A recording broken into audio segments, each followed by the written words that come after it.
Yeah, we are doing it live tonight by popular demand.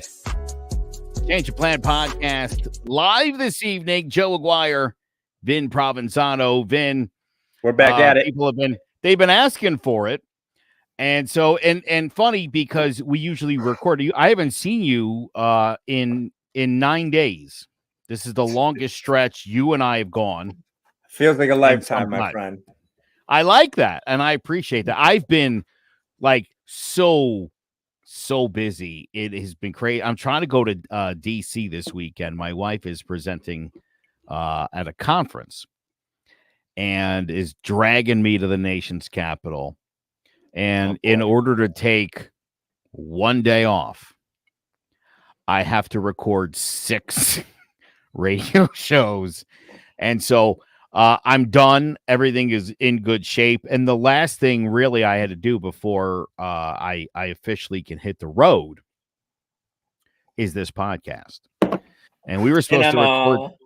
We were supposed to record the other day, and I kind of put you off because I wanted to do it live.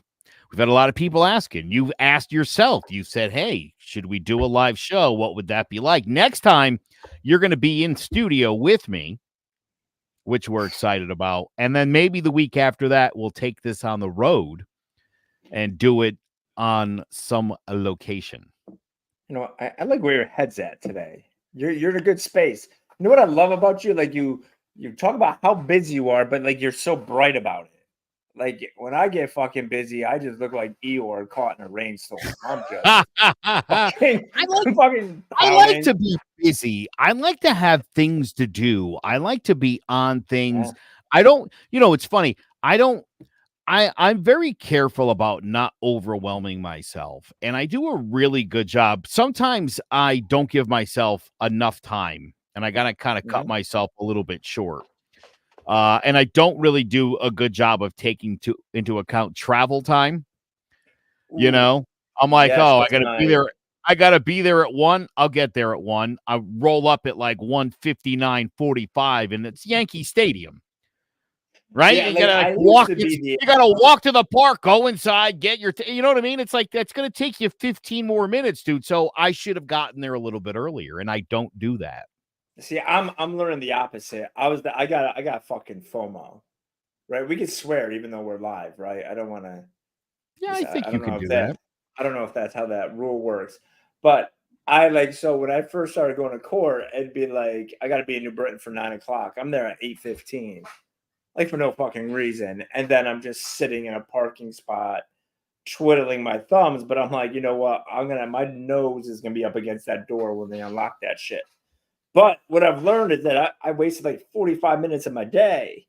So instead of always being like the first one there and super early, now I'm kind of walking in right on time. And it took me 18 years to figure that part out. But I literally, my lovely wife gets so mad because I got to be the first one everywhere. Like I want the fresh food.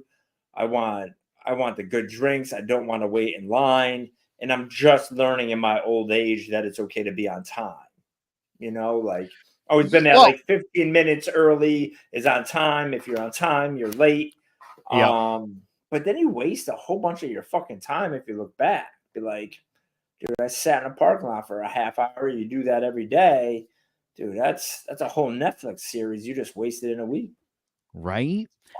So I previously did a morning show, a rock radio morning show. And I got up at 3:30 when I first got the job. And I would get to work at like 5:15, and I would prep up and I would be sitting there. And after a couple months and getting super comfortable, I thought the show actually starts at 5:06. Like, what's the latest I could get here? And so I started showing up at 4:45, turned to 4:50, turned to 5:05, turned into 5:08 a couple of times. A call to Walmart Jeff. Hey, Jeff, do me a favor. Can you run into my studio and throw something in real quick? Oh, yeah. But now, this new morning show that I'm on, I get there at work by 5:15, 5:20. It takes me about 5 minutes to prep up the show and get us ready to go for 6. My partner comes in about 10 of. I'm sitting there for like 35 minutes, basically, by the time he gets there. And I got to tell you, I love it. Yeah. I love it. I've been training this new intern who's going to be filling for me. We got there, we finished. It was like 20 to 6. And I was like, and now we sit. But you're not rushing. Like, Right. Like, And if you know something what, happens, man? you're not stressing. If anything happens, You're good. I got plenty of time. And you know what? A couple of things have happened. Yeah. And every single time by 5 of, I'm back in that seat. And you're just good. Waiting. And You're it's a good feeling. It's the best feeling in the world. I always tell people, like, my money buys me time now, right? It buys me peace. It buys me less stress. And similar to what you do, I like to be comfortable where I'm at before I have to do something, right? Like, but I think what I've implemented, and we've talked about this a little bit, is the preparation the day before or the night before. I think that's the biggest thing for me right now, is that I know I prepped beforehand. So when I wake up in the morning, everything is automatic, right? Like, so when I get up in the morning, 3:30, my alarm goes off. So one of my new habits I started this week was the three W's, right? So the night before, I go back in my day, I write down my 3 wins, right? So say, for example, yesterday I wanted to put down my phone at 8 o'clock, right? I didn't want to look at social media all day, and I only wanted to hit snooze once, right? It sounds like, oh, those are kind of, little habits, but then I sat back, hey, did I accomplish my wins, right? And you're like, oh man, I'm not looking to what I need to do tomorrow right now. It's just I got my 3 wins. And then before I go to bed, what do I want my 3 wins to be tomorrow? So, this morning was, once again, don't turn on social media first thing as soon as I get out. I don't even want to hit the snooze button now. And I want to do like a complete workout, right? So I already had my intentions for the day. So when I woke up, my bag was already packed. Everything was in my car. I didn't have to hit my snooze button, and it was automatic. I didn't have to think about it. But because the night before, I rehashed my day and I put my intentions for the next day. So doing that, the 3 W's of your day and the 3 W's of tomorrow, I think really helps you set your intention. And what you're doing is getting there early in the morning, and you're able to sit back and be like, okay, I went through my checklist, I got everything done. And if I didn't get that win I was looking for, I could adjust because now I have the time to, right? Because not everything goes to plan. You don't always hit your wins. You don't always have everything in lockstep. But if you put yourself in position to adjust, then you're going to find that W somewhere. Stupid thing happened 2 weeks ago. We got a new printer at work, and the engineer insisted to me, your printer's all set.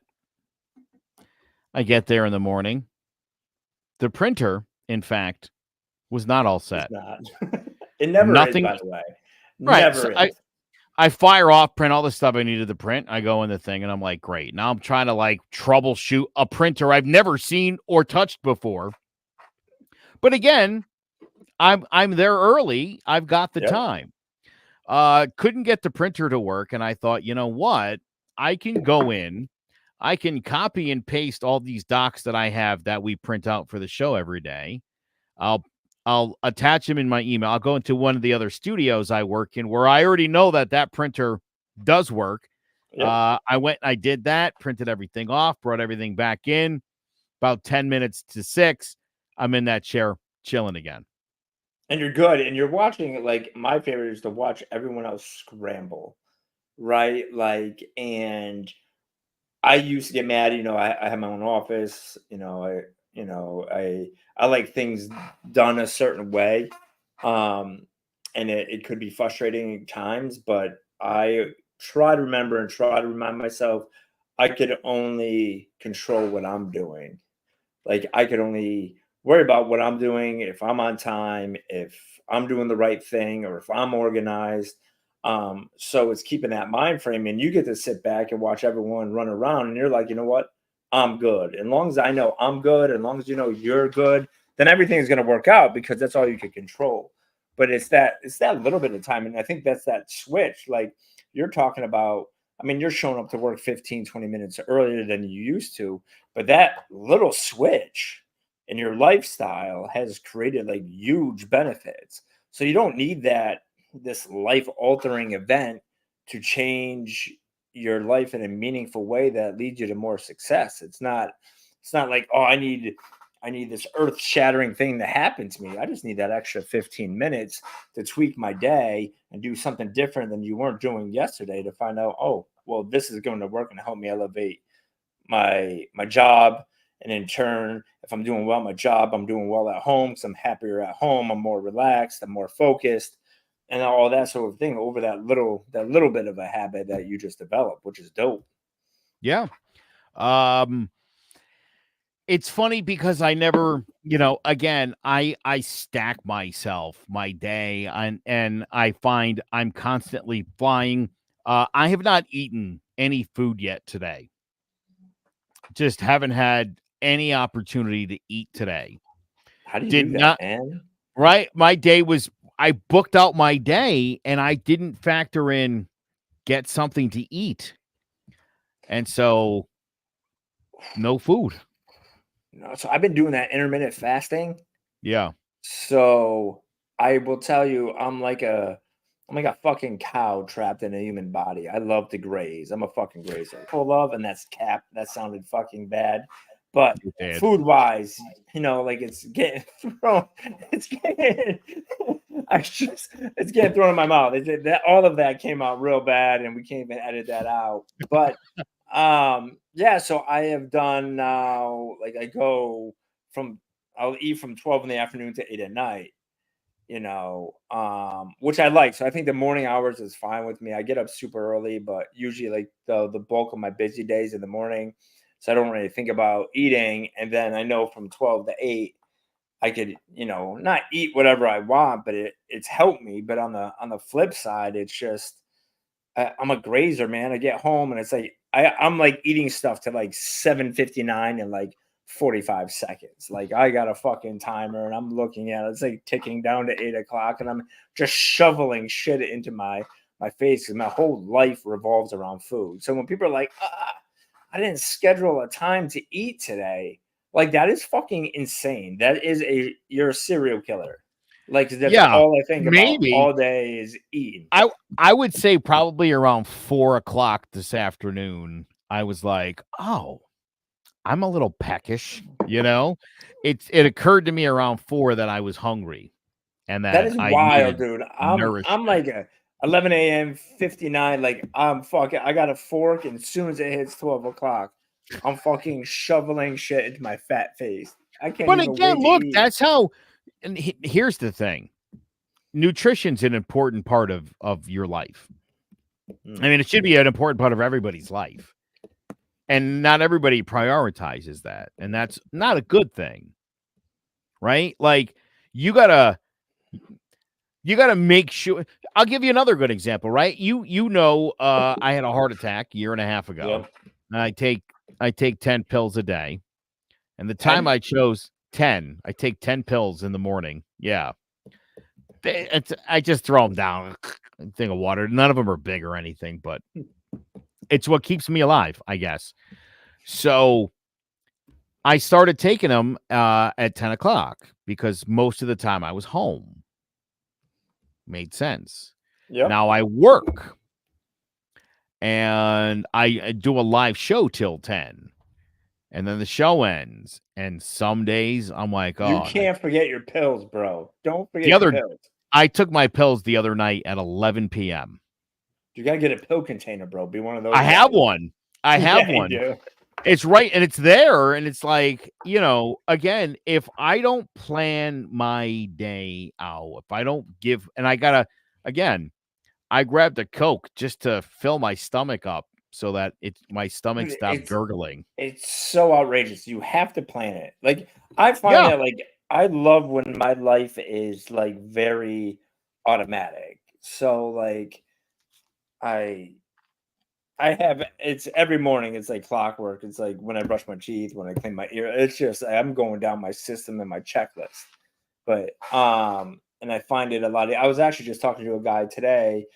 I love clothes. I'm a big fucking fashion, love clothes, love going shopping, but I've gone the like white, gray, and black t-shirt fucking mode, right? Like I just don't even want to think about it. It's one less thing I got to think of. So if I got a casual day, it's going to be a gray t-shirt, white t-shirt, or black t-shirt. Throw on some shorts and pants and I'm out because it's one less step that I need to take in life, right? Like, I mean, I'm gonna go out. Like, if I go out to dinner, I'm not, gonna dress like a hobo. But I like when things are kind of on autopilot because it allows me more time to be aware of things I may have not been aware of before because I have more time to think about it.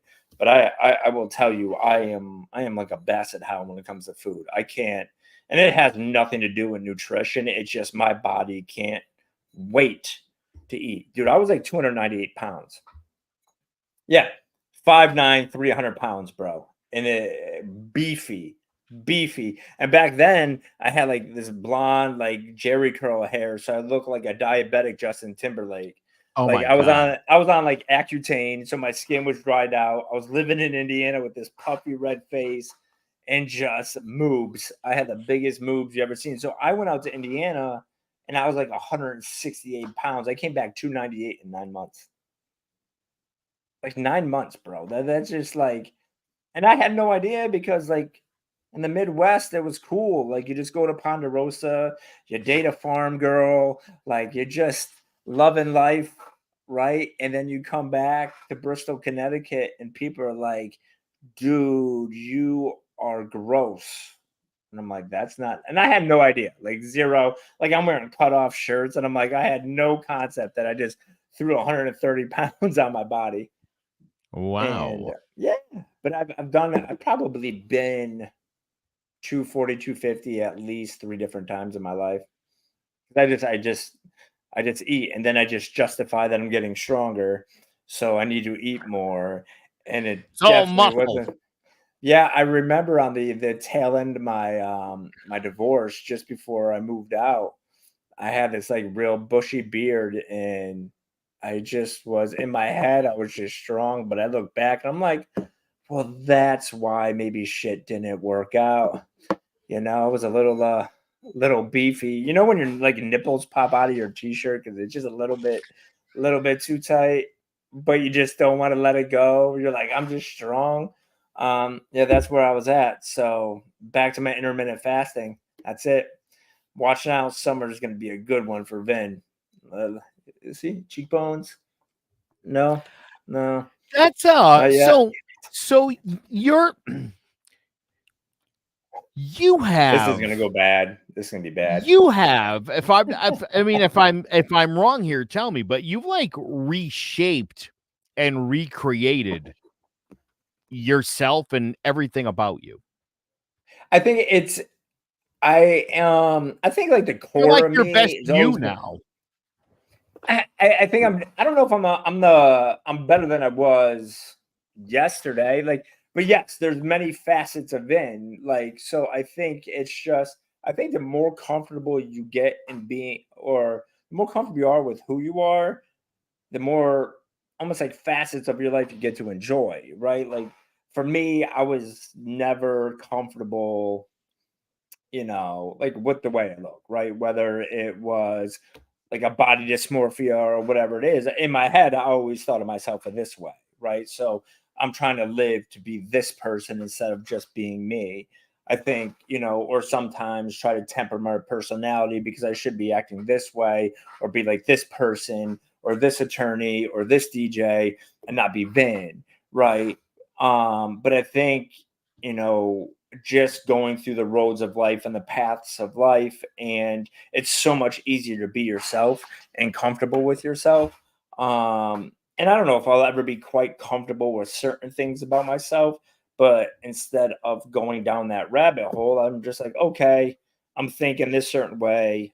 I know it's just a thought, it's not an actual reality, and I move forward. But I think it's embracing all of the facets of you. You don't just have to be one Joe, or you just don't have to be one Vin. I mean, there'll be certain times I just wake up in the mood and I'm Ghost from Power. Like I'm just out here just like I was born in the streets, which I wasn't, by the way, but I have like that mentality. I got that 90s, 2000s, 80s rap music, and I'm just living. I'm battle rapping Vin all over again from like 20 years ago. And then the next day I might be in a bow tie, whistling Dixie and croqueting somewhere. Like who the fuck knows? But it's all facets of your life that you have to embrace.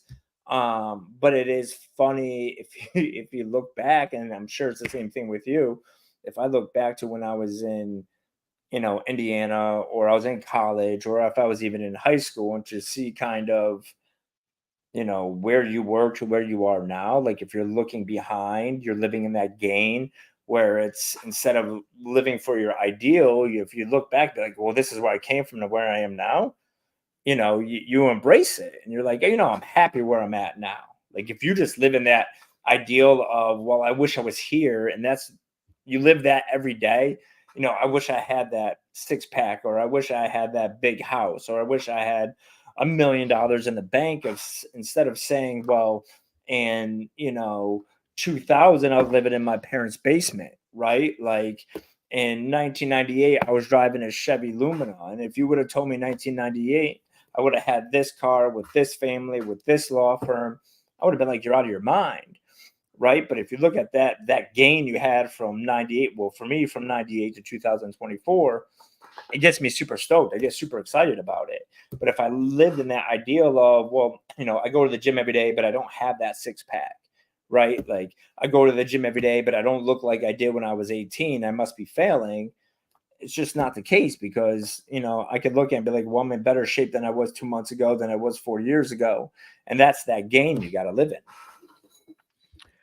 Yeah. It's funny. I started watching the movie Goodfellas in heavy rotation One of my favorites, by the way. at One of the my favorites. same time as I was first exposed to a cassette copy of Dr. Dre's The Chronic. And I will tell you, I got into some trouble that year. Like that sort of influence, Yeah. kind of helped me get in touch with my like don't give a fuck side. Yes. Yeah. And it's it's always there. Yeah. It's there, it's a part of me, but it's put away. It's only Well, yes, it's and only you when I have to need it. bring it out, right? Like you have to know when it. So my wife, she reminds me of that all the time, right? Like, and it's a good reminder, because I tend to be like I'm going 100 miles an hour, and it's sometimes it's good to always be you, right? But it's also there's times you need to temper that. Um, and I think me and my wife have a good balance of that. I mean, she has to do a lot more balancing and tempering of me than I don't really have to temper my wife. Um, but and I will begrudgingly say that she is right the majority of the time. Like she is. Like I won't say it at the time, and now everyone on Facebook is probably going to text her and be like, "Yo, Vin said you're right." All the time. I said the majority of the time, but I think you have to find that sweet spot where, hey, it's okay not to give two fucks. I am who I am in certain situations, but sometimes you need to know, like, hey, I got to keep that fuck in the bag. Like I get that from my grandpa Sear, right? So my mom's dad, French, like Frenchy French. Like I couldn't understand what he was saying half the time. Just drink Bud Yeah, one of Heavies, those like guys. didn't matter what time of day. And that's where I get it from, because he just didn't give a shit. Like no matter what, like he was like, I am who I am, right? Like I remember one time we had like a Thanksgiving Day dinner, and he loved the bus chops, and he came in my grandmother's wedding dress and just sat down at the Thanksgiving Day table. like just Well, started eating, and my grandmother like lost her mind, and he was just sitting there smiling, and he's just, I don't give a fuck, I do what I want. And I'm like, all of a sudden he's well, eating dinner in his drawers and just like didn't give a shit.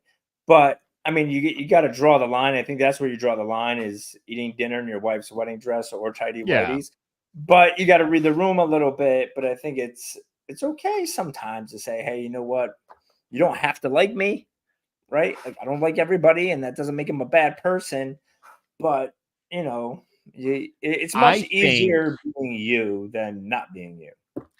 I think that's one of the chief reasons that people put themselves in bad social situations or don't have a good group around them because they don't know when to fully be you and when you do have to temper it. And I think that's one of those things that life will sort of if you're here's the thing, you gotta be paying attention. We've talked about taking a read of the room. Yeah. And I think that's one of those things where like over time you start to figure out like when should I just be me? And when should I temper it a little bit? It's a different room. It's a different situation. Might be the same people, the same people you normally are yourself with.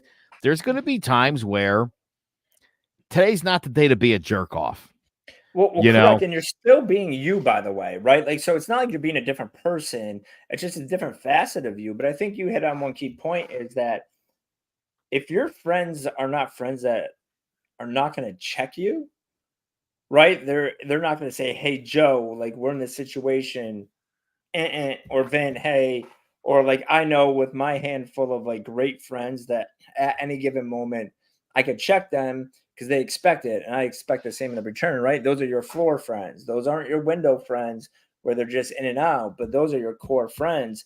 But you have to be able to surround yourself with people that when you're in a situation, because you may not see it, right? Maybe you can't see that, hey, I got to be this way in this certain situation. You're not reading the temperature in the room, but you surround yourself with people who are watching out for you and saying, hey, you know what? You really got to dial it back, or you could turn it up, or this is really the situation. You got to have those people around you, because those people who do that for you are the ones that really love you, and that those are the ones you really need in your life. You don't need the yes men or yes women, or the people who are just there to appease you.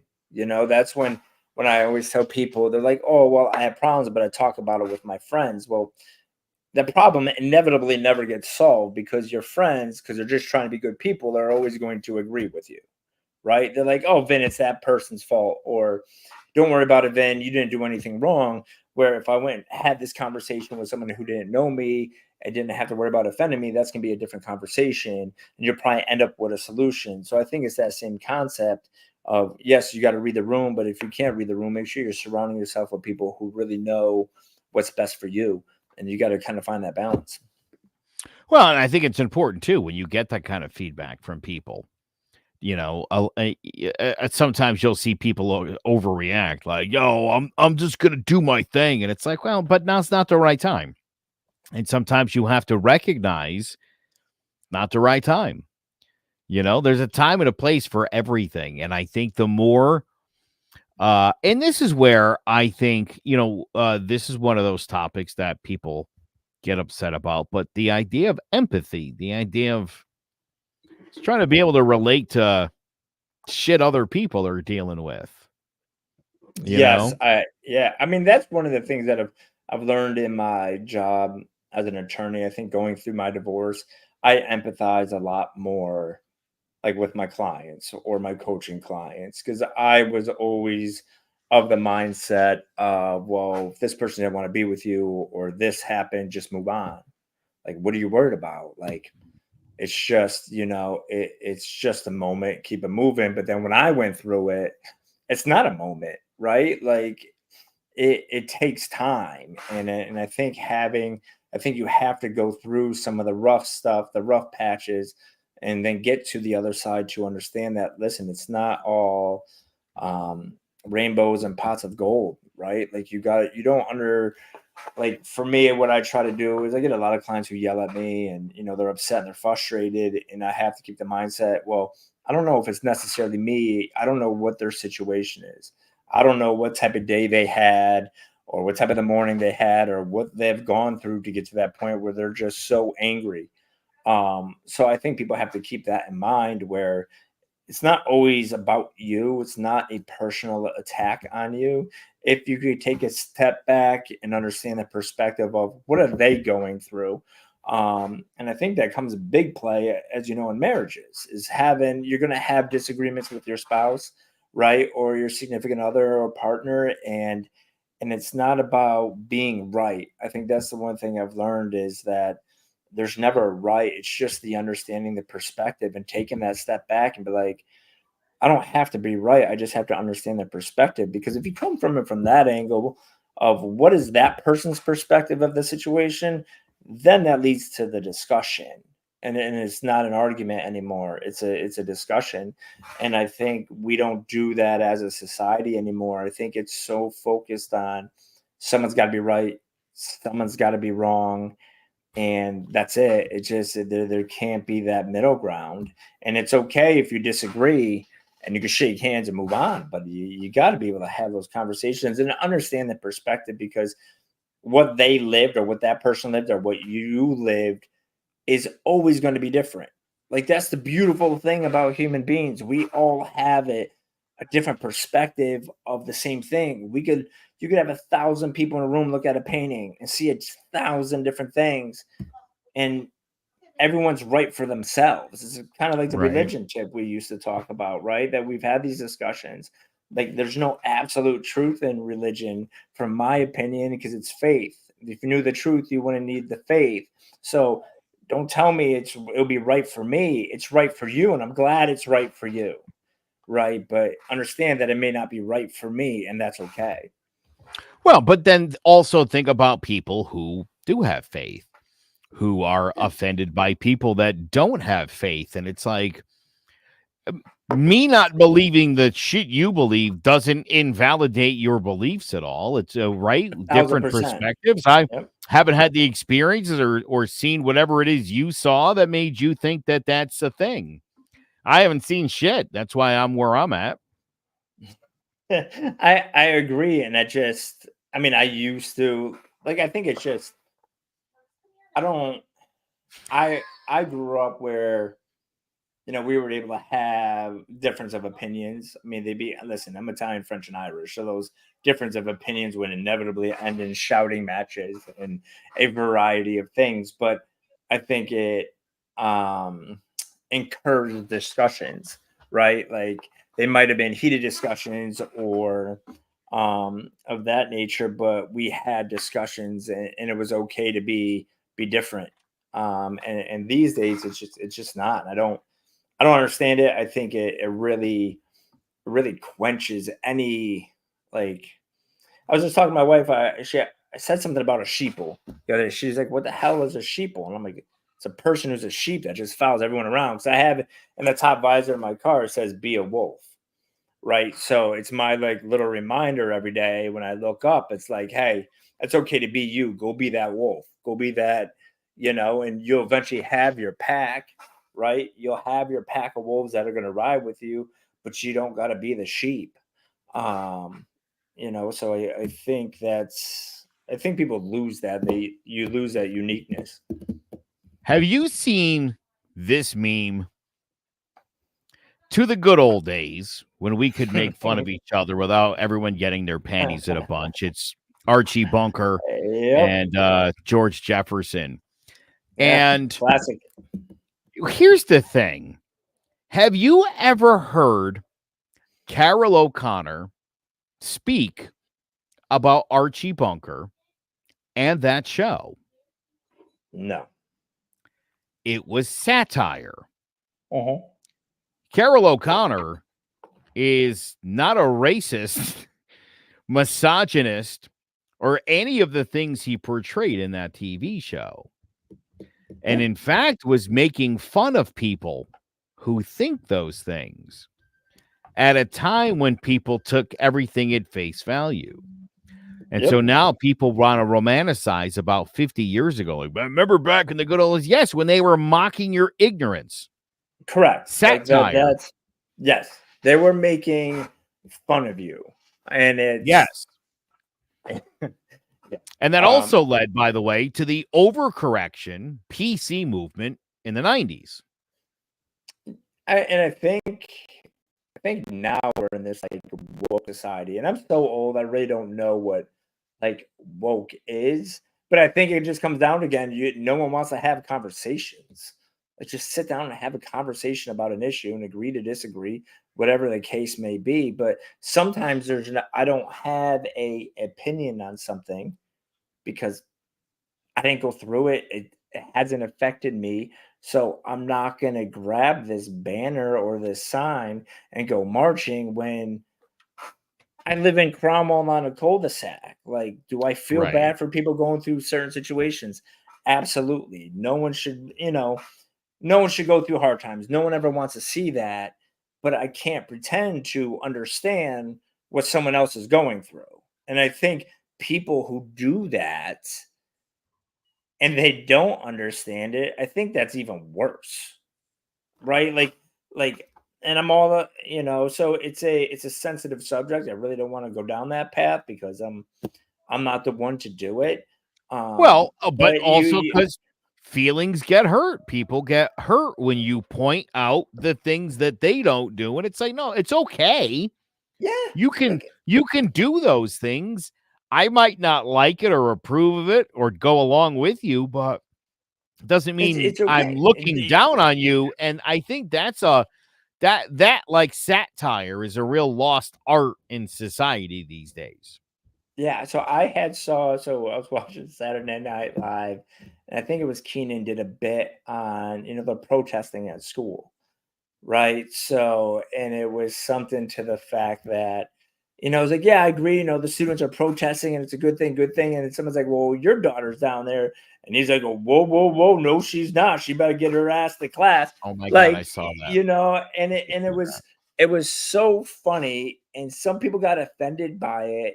But like literally, that's probably what every parent of a child who's going to Yale or Harvard or Stanford is probably saying. And it doesn't make it bad, by the way, right? Like that type of like getting a little bit of comic relief in that situation is not a bad thing, because if you take a step back, it is kind of funny. Like I understand, hey, you're you're marching for a purpose and you believe in these certain things, but also remember you're in Yale, New Haven, right? Like so it's a tough line, but it just stinks that like you can't take a moment to laugh at a situation like that when it's clearly meant for that purpose of, hey, give me some levity, right? Like sometimes like we as a society just need to laugh a little bit because it's okay. I think that's the best medicine. But when people are so left, right, or woke, like I think being a comedian is probably the hardest thing right now. Like imagine trying to go and tell jokes for an hour and a half and not offend anyone. Like you can't anymore. And I think it just circles back around to the discussions. I mean, me and you, we have discussions all the time. And I think if we had um conversations on lots of points, we'd probably stand a little bit different, but we could have those conversations, bust chops a little bit, and agree to move on. Those are the types of people I want to surround myself with because maybe I am missing something, right? Imagine if you're just closed off, you're like, I'm right, I'm right, I'm right. I mean, I know that's you jokes. You Oh like to yeah. walk around like baseball fields and just point out to people that they're just All spitting right. Listen, to spitting be facts that fair, aren't true. That's you, Joe. it is extremely important to me when people are talking out loud that they're not full of shit. I just think that Yeah, but they that's are all the time, Joe. This is what I try to tell people. Like 90% of the shit coming out of people's mouth, they are full of shit. But it doesn't do like you you could just know walk past that person and just let them live in their full of shit life. Like imagine if I had to walk around court all day and just correct everybody. Like that is sounds like a wild. dream job. You know how many people's kids I've told that Santa Claus isn't real to? Dude, we're gonna end this now. I'm gonna hit the end button pretty soon, dude. Don't even stop. I can't believe you said that. What if we have a kid watching? That's a smart kid. One, you're a bad parent. Like one, if your little kid is watching this podcast, um, someone just texted me that I said the F word one too many times. So you're a bad parent. You are a bad parent. But Yes. just letting you know, everyone, if you see Joe out in public, you better have your Snapple facts in check because he will correct you. You'll be in a Stop and Shop line. You're just trying to check out your carrot sticks. You say something that's not quite right. Joe pops out of nowhere. He's like a superhero. It's my power. It's what I do. I love That it. drives me nuts. It just drives me nuts. Anytime I hear someone saying something that I know because listen, my beliefs, my political and spiritual and metaphysical beliefs are all steeped in factual information. I don't believe in rabbit's feet. I don't believe in leprechauns. You know what I mean? Like, But I are you believe superstitious in sports? no. Like, see, I'll run. When I play baseball, I'll step on the lines. I don't give a shit. I don't care. dude, you're an outrageous individual. So I will tell you, my stepson will long jump over a line. I'll wear the same hat. No, there's certain things you have to do, Joe. Like, because I remember when I was a kid, I used to love tennis, right? And I was a big Agassi guy, shocker, right? Like, I'm Oh, like dude, that yeah, guy. I love That that guy dude. was like, I'm gonna be that guy. But he would lose every time I watch him. So, but if I didn't watch him, he'd win. So I shut it off all the time. So in my head, I firmly believe I'm a big reason for his success. I didn't see a lot of his success because I shut off his matches all the time. So it's kind of sucked. It does But suck. yes, no, it's weird because like rich sports rituals, things like that. Like I'm a big like voodoo dude. But like on the flip side, like if shit happens, I don't think there's a reason for it. Like I'm not a big karma guy. Like I'm not like, there's gonna be payback. Like, no, you gotta go cause that karma. Like that I'm a big fan of bringing karma to the party. I'm not waiting for karma. When I play in my wiffle ball league, I will just grab whatever bat and step Oh, up to the. I know. dude, I remember one time, so I was helping coach the kids New England Knights team, and one of the kids, like, I wanted to go shag some balls and shortstop, like I was 18 again. P.S. I went to go get a ball and I rolled over in the dirt, like fuck, doing the chuckle shuffle. But I put this kid's glove on, and I thought I was gonna get beat up by a 15-year-old. This kid was so upset at me. And my stepson's like, you can't do that. You can't put someone else's glove on. And I'm like, what do you mean? Like, when I grew up, like we were sharing bats, sneakers, like whatever. And it was like a big to do. So I learned like Wow. you can't do that. So every once in a while when I want to, upset my stepson, I walk around and put his fucking glove on and smack him in the face with it. But he's getting a little too big now. He's a man. He's 17 now. It's wild, dude. Just walks around with no shirt, eats. He doesn't have to intermittent fast, and he just rubs it in my face. It's nice. Yeah, he's It's a got good time. 20 more years of that. Lucky bastard. All day, all day. He's big into fishing now. So if I always said I love the kid to death, but he is like 17 going on 60, but now it's like 75 because fishes like all that. Like he fishes before a game. He's just fishing, fishing, fishing. Um, but it's wild to watch, man. It's a good time. But he's having a hell of a baseball season. Team kind of stinks, but he's killing it. But and new football coach, so he's ready to rock. Starting to get some interest in some schools. So Oh, yeah. they're I heard the line that, well, if the coach DMs me, I'll hit him back, and I'm like, what? Like, who You'll are do what now? you? Yeah, you'll do what? But it's fun, man. I'm super lucky. Like it's crazy like how life works, you know. I mean, I was just at a baseball game yesterday, and it's wild, I think, being like a step parent, because like especially one who didn't have kids. Like it wasn't that long ago that I was living in another house with no kids. Like, dude, that was in 2019. Like it was, 2020. Like, and now like I'm at a baseball field, like giving shit to other kids, talking to parents, and like it's wild how life works in that short period of time, And I think we go back to how we were talking about earlier about planning, right? Like people are like, "What's your plan in like 5 years?" And if you know what that is, then you're thinking too small, right? Like if you're already like, "Well, this is my plan 5 years from now," then you got way too small of like a imagination. Like if you would have told me 5 years ago, hey, I'd be on a podcast with Joe bragging about my stepson going to baseball games, and I mean I just had to go Amazon a fishing pole, and I hate fucking fishing, bro. Like I don't even want to touch a fish. Like look at me, I'm too pretty to fish. But my wife's like, well, why are you getting a fishing pole? I'm like, because I want to spend time with a kid, like in a 5 year period. That's how crazy like my life has changed. So I think, going back to the planning, it's okay to plan, the night before, like I said, with the 3 W's, and planning your wins for the next day. But I'm not big into looking to that future with the ideal and what is your plan in 5 years, because I think you cap yourself.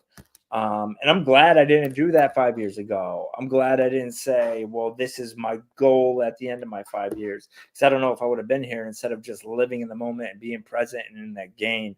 And I'm sure you could say the same thing. I mean, we both have pretty crazy stories, but if you look back and look where you're at now, it's wild, and it's because we didn't have a plan that far in the future. Yeah, it's funny that as you're saying that, I'm thinking to myself, yeah, like I don't have a 5-year plan. I'm getting Yeah, through no. tomorrow, and we'll see That's what's up. that We'll see that what's up is Thursday, I guess. like a I don't know. thousand percent, a 1,000%. So my ex-wife, she was very much a planner, very much, which was good for her, right? Like, what are we doing in retirement? Like, yada yada yada, and that's good for some people. For me, it used to freak me out. Like it would, because I'm trying to get to Friday. Like I'm a 400-pound man running downhill, so I have to train myself to be present and live in the moment, because all of a sudden I'm like, what the hell's going to happen to me in 10 years? Like you have no idea. And I think that was one of the things that was different about me and her. Um, and it's nothing negative about it. It's just I sit back and realize I probably should have saw it sooner, because that was a lot of the stress. It was like we were stressing out about stuff that didn't happen yet. Like, because I don't even know if that was going to happen, right? So Yeah. you don't want to live that YOLO life either, right? Like you can't be on the other side of it where you grab a van and a surfboard and be like, fuck it, let's see what happens today, right? I'm just gonna sell some baseball cards and eat a glizzy and go surf some waves. Like that's that that's the other extremes. I think you have to have a balance, but I think, if you're looking at, do a 90-day look back, I think for me, if I'm focusing on my look back and not so much my look forward, I find my successes are much more often, because I'm not living in that ideal, or I should be here, because I'm always constantly looking at where I came from, if that makes sense. Oh yeah. Well, I also think that people do. I think people harp too much on the fails and don't celebrate the wins enough.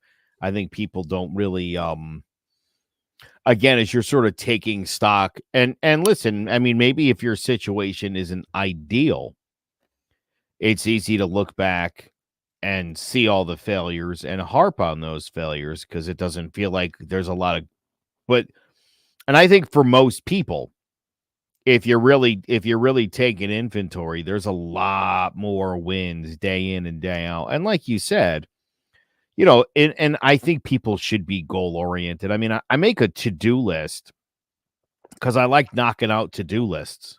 Yep.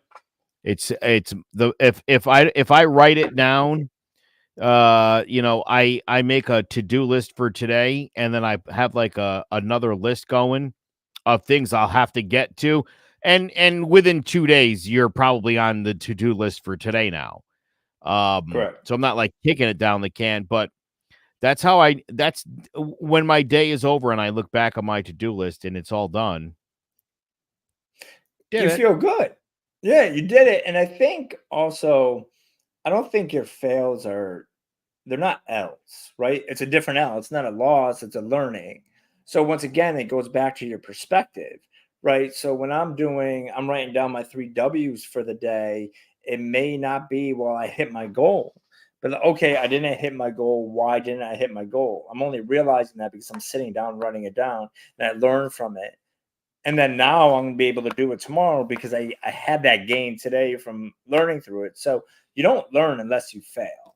Like there's never been a successful person that just had wins, despite what you see on Instagram and TikTok and Facebook and social media. And when you're talking to your friends and everything is gravy all the time, you get those friends, everything's great, everything is great. And it may seem on the surface, but you don't see the L's they're taking along the way, right? Like if I didn't go through my divorce, I wouldn't have learned of the things I needed to work on myself to be a better person, which allowed me to meet, my beautiful wife and my stepson, and allowed me to engage with you in podcasts and do all of these things. But it's because I had to learn from my mistakes, my losses. And it's when you're learning, it's actually a win. So I don't ever look back. I mean, I used to look back at, my previous marriage as a failure. Like I failed at it. I never wanted to get a divorce. I didn't think it was going to be like that. But now that I look back at it, it's a win for me because it changed my life for the better. Not, I wouldn't have wanted to have to go through that, but I'm glad I did. And it was definitely a win because I wouldn't have changed what I was doing without going through it. And I think that's the biggest thing about people. You don't always have to win. Like there doesn't always have to be a win every day. It's just sometimes you got to stay in the game, right? Like that's one of my favorite sayings is, just stay in the game. The power is one more day, right? So what? You didn't hit your goal today. You didn't get your W. You made a mistake. But the beautiful thing about life is you have another day tomorrow, right? So all you got to do is you stay in the game. If you stay in the game, you're eventually going to win, right? You're eventually going to get that hit. That's what I tell the kid. You're eventually going to get that hit. You're going to make that catch. You're going to throw that touchdown pass. You can't do it if you're not in the game. So you just got to stay in the game. And I think keeping that perspective is what got me here. I know that's what got you here, is keeping that, perspective of, it just I'm gonna work at fucking Walmart, right? And it maybe back then that was an L. That's not where you saw yourself. But you look back at it now, you're like, that was a fucking win because I worked with these 5 dudes and they taught me this is the work ethic and that sort of thing. So you're able to look back and you turn that L into a fucking W. And when you were talking about it, I was just laughing because like you can see it like click in your face and you're like, you know what? That was a pivotal point in your life. That fucking your L was actually a big W for you. 375 a week in 1997. I was doing Dude. all right. You were all right, man. Probably put some Yes, T-tops on sir. that Camaro. So I think that's where it came up with the change of plans. Like that whole bit is that you're never gonna have one story. That plan and there's never a plan for 80 years on Earth. There's always gonna be a change. So the beautiful thing is you get to control how you receive that information, man. You can't control what's going on the outside or what gets put in front of you, but you can control how you deal with it. That's the one thing I continue to learn every day. It's not something I've mastered by any means, and I think anyone who works with me or lives with me will tell you that. I could be good 1 minute and the next minute I'm a fucking little teapot just blowing the fucking head off of it. So it's one of the things I'm trying to learn on, but I think that's the tidbit for the day. if you're sitting here still listening to us babble on about how to be a better person, and get some laughs out of it at the same time. But it's kind of what we do around here, Joe. It That got is real what we do serious. around here. That got real serious for a minute. Well, I don't know. I was I'm actually, getting kind of itchy because you'll see when I get kind of awkward. Oh, so yeah, that's my tell too. I'm like start scratching myself and like picking my face. So as we were sitting here, I'm looking at my desktop, which is directly in front of me.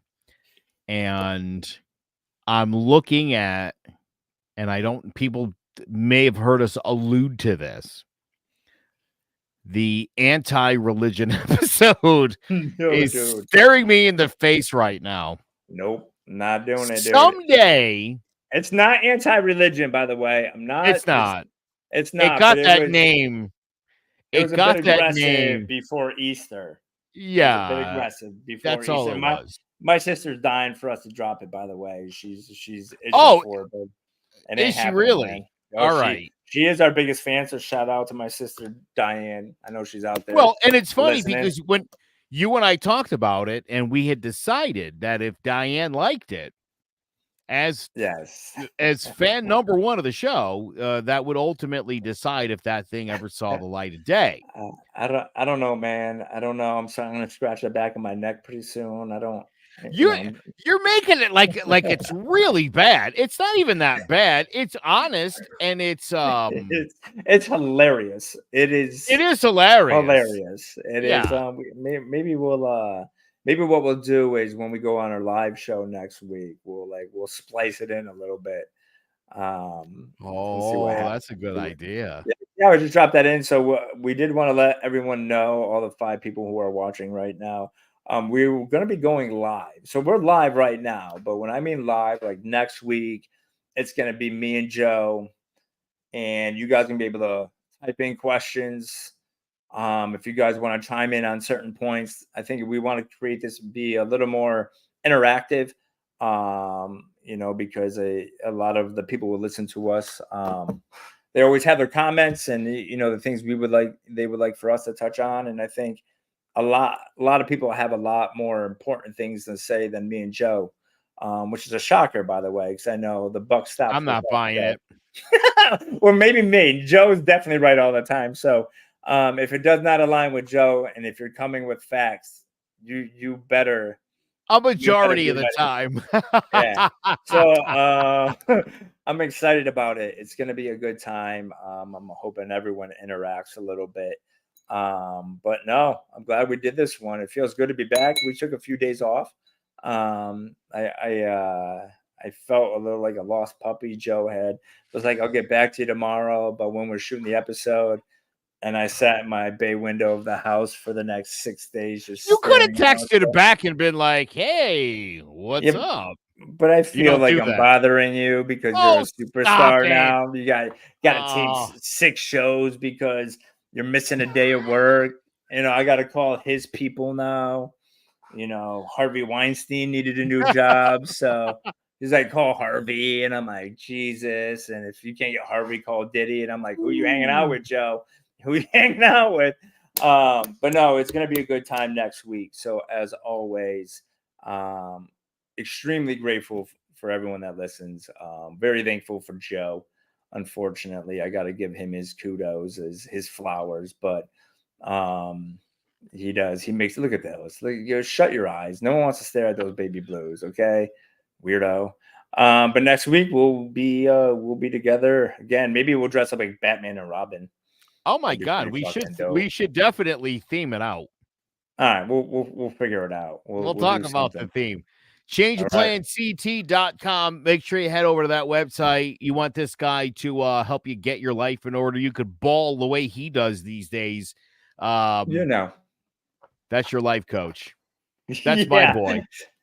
This guy right here.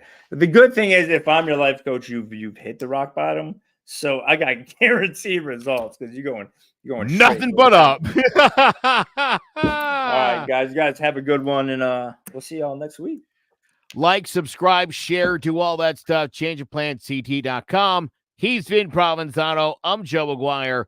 We'll see you next Tuesday night for another live episode of the Change Change of of Plans plans. podcast. Later.